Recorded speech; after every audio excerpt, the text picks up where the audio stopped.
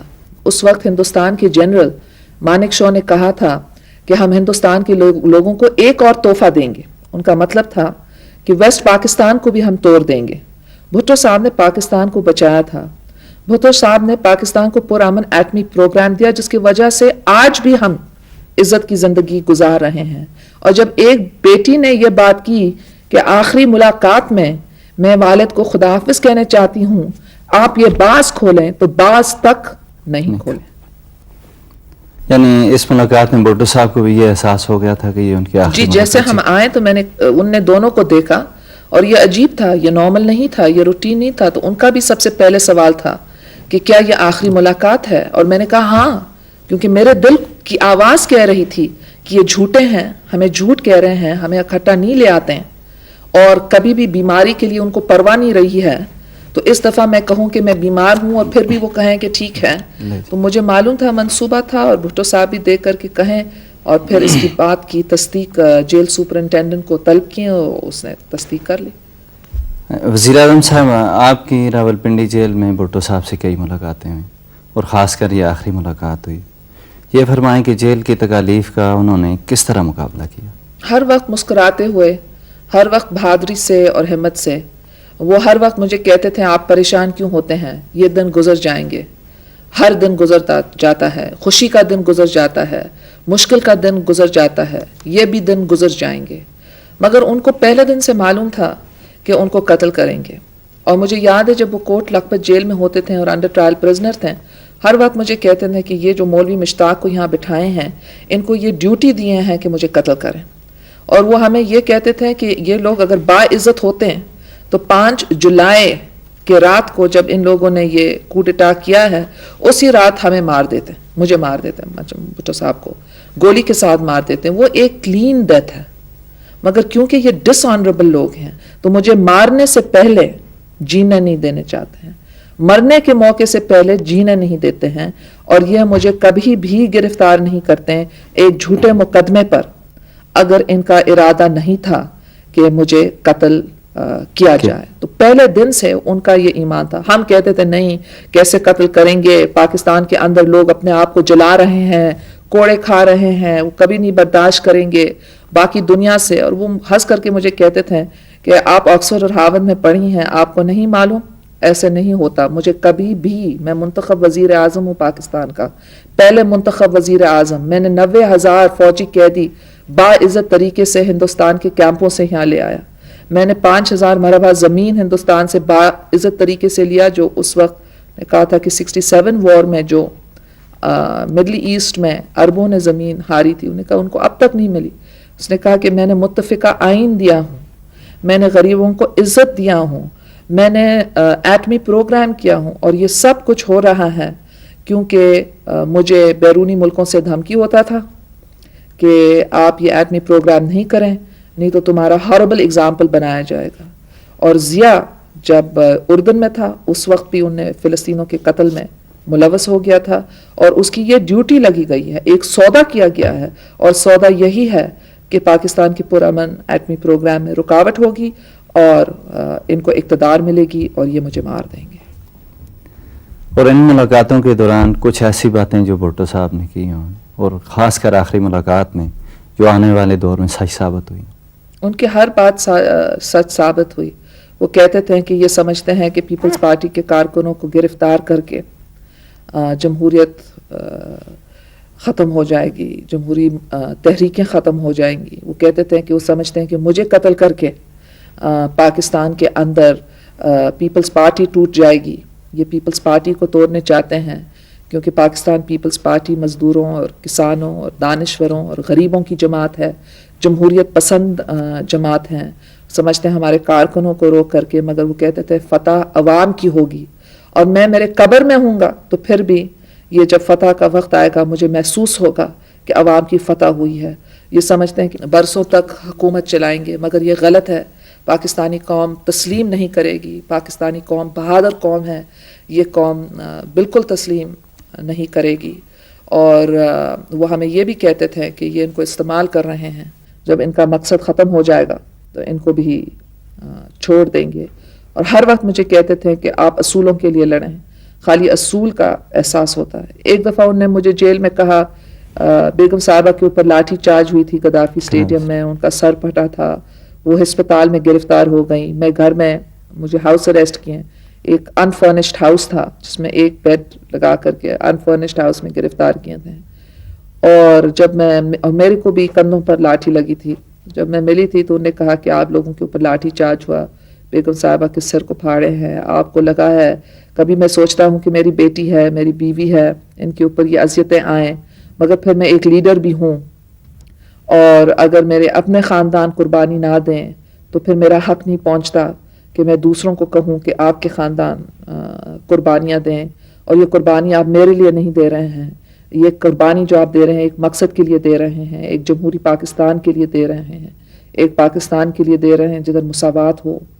وہ مجھے ہر وقت کہتے تھے کہ میں اپنے بھائی بہنوں کو کہوں کہ, بھائیوں کو اور بہن کو کہوں کہ آپ اپنی تعلیم کو مکمل کریں. ان کو بہت خوشی تھی کہ میں نے تعلیم مکمل کی تھی اور واپس آ گئی تھی. پھر آخری ملاقات میں انہوں نے بیگم صاحبہ اور مجھے کہا کہ اگر آپ لوگ باہر چلے جانے چاہتے ہیں, آپ نے بہت دکھ کے دن دیکھیں, تکلیف کے دن دیکھیں, پریشانی کے دن دیکھیں, اگر آپ باہر جانے چاہتے ہیں تو میں آپ کو اجازت دیتا ہوں, آپ باہر چلے جائیں.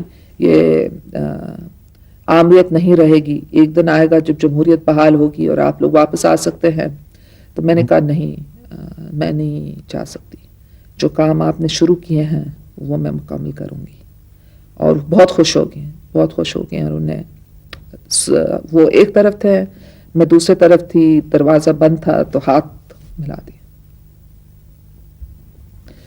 مجھے یاد ہے وہ دن جب ہم آخری ملاقات کے لیے گئے تھے, جب میں یونیورسٹی اسٹوڈنٹ تھی, تو میں نے ایک کتاب پڑھی تھی جس کے اندر یہ میکسیکو میں انقلاب آیا تھا. اور جب میکسیکو میں انقلاب آیا تھا تو وہاں ایک ریولوشنری لیڈر تھا جس کا نام تھا پانچو ویا. تو وہ کتاب میں لکھا تھا کہ جب پانچو ویا نے کو گرفتار کیا اور مارنے والے تھے تو انہوں نے پوچھے پانچو ویا سے کہ آپ کی آخری خواہش کیا ہے, اور انہوں نے کہا کہ سگار پینے کا.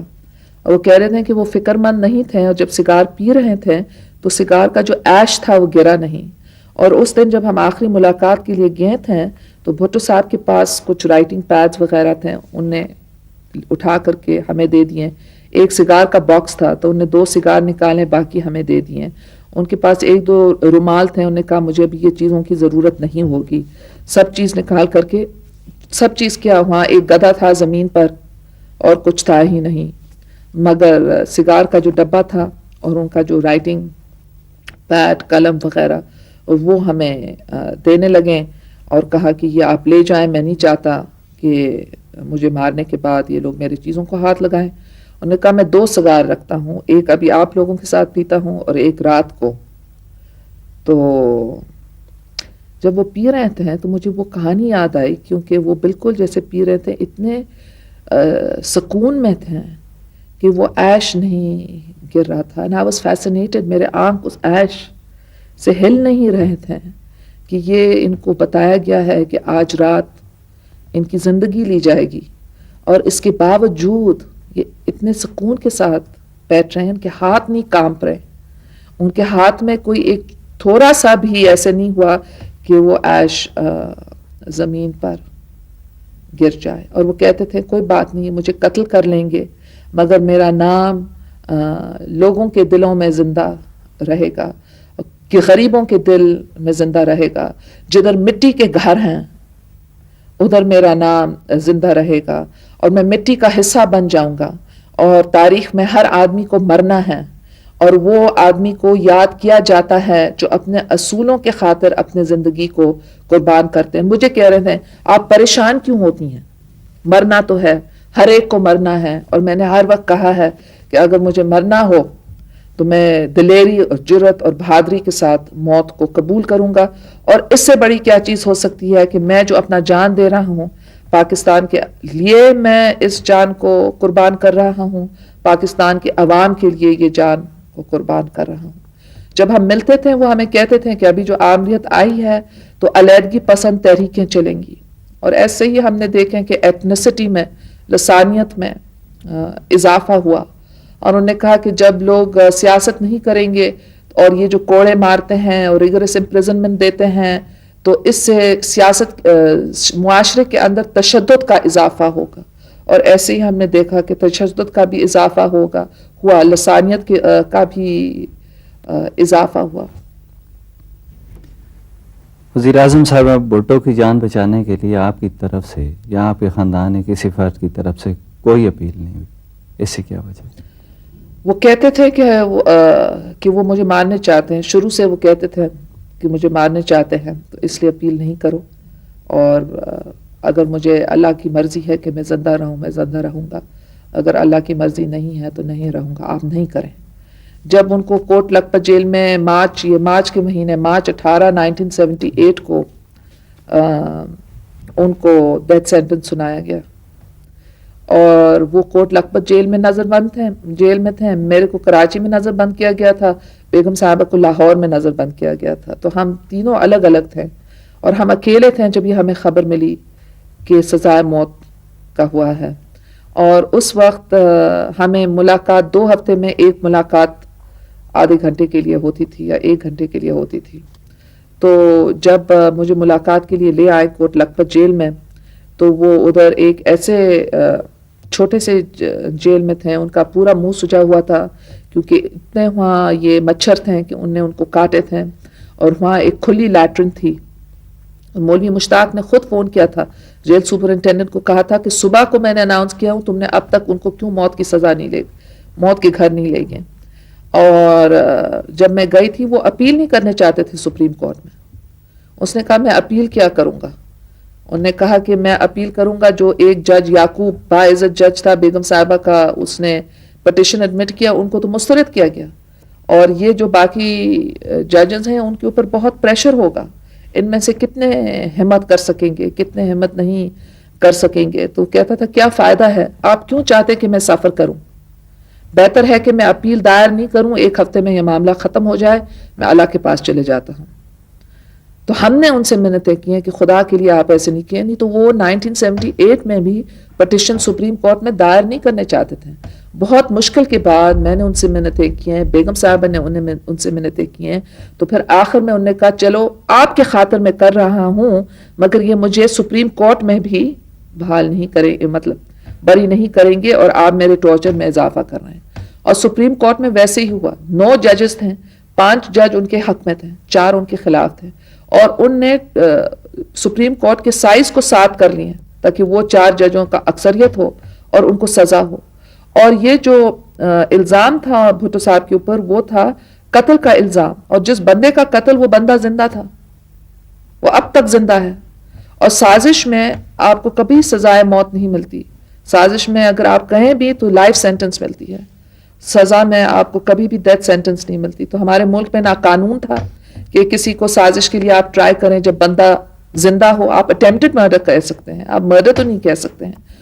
اور پھر کہ اگر ہو بھی، بندہ مر بھی جائے، واقعی وہ مرڈر ہو، تو پھر بھی کانسپیرسی کے لیے آپ کو ڈیتھ سینٹنس نہیں ملتا ہے، مگر یہ سب بنا ہوا مقدمہ تھا، جعلی مقدمہ تھا، جھوٹا مقدمہ تھا۔ پہلے دن سے وہ ان کو مارنے چاہتے تھے، اور انہیں فیصلہ کر لیے تھے کہ ہم ماریں گے۔ تو جب وہ سپریم کورٹ میں پٹیشن نہیں کرنے چاہتے تھے، اور درست ہوئے، وقت نے ثابت کیا کہ وہ درست ہیں، کہ واقعی سپریم کورٹ کے سائز کو کٹ کیا گیا from 9 to 7، بلکہ کسی نے اپنے کتاب میں بھی لکھا ہے کہ پہلے 9 لوگ تھے، پھر 7 ہو گئے، جو مارشل لاء کے ساتھ ان زمانوں میں ہوتا تھا۔ تو اس لیے کوئی فائدہ نہیں تھا۔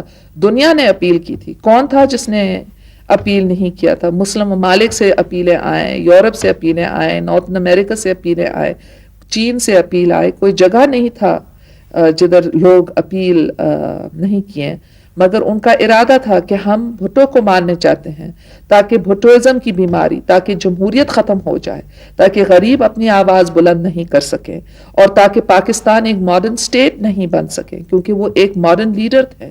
ان نے خواتین کو حقوق دیے، ان نے اقلیتوں کو حقوق دیے، وہ سب کے ساتھ برابری کا سلوک چاہتے تھے۔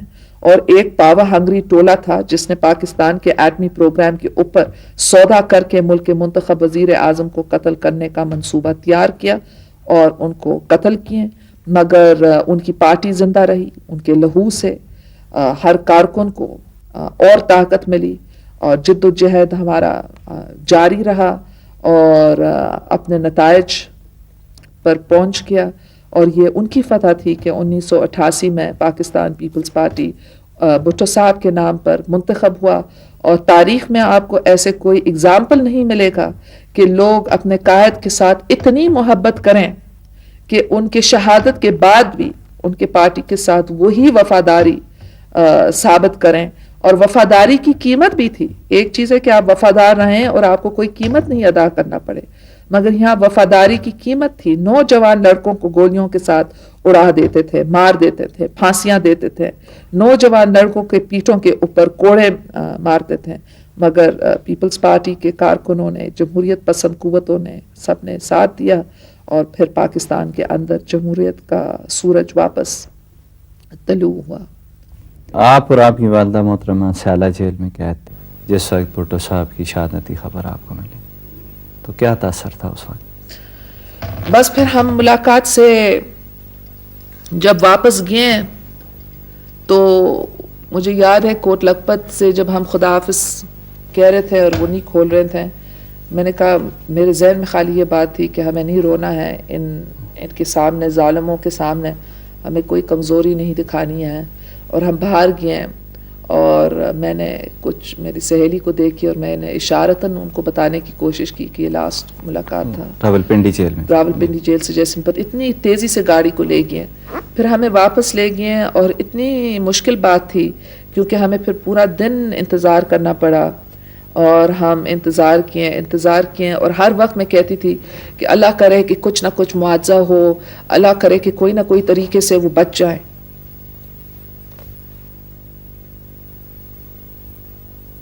گھنٹے گنے، 8 گھنٹے 7، بہت مشکل تھا.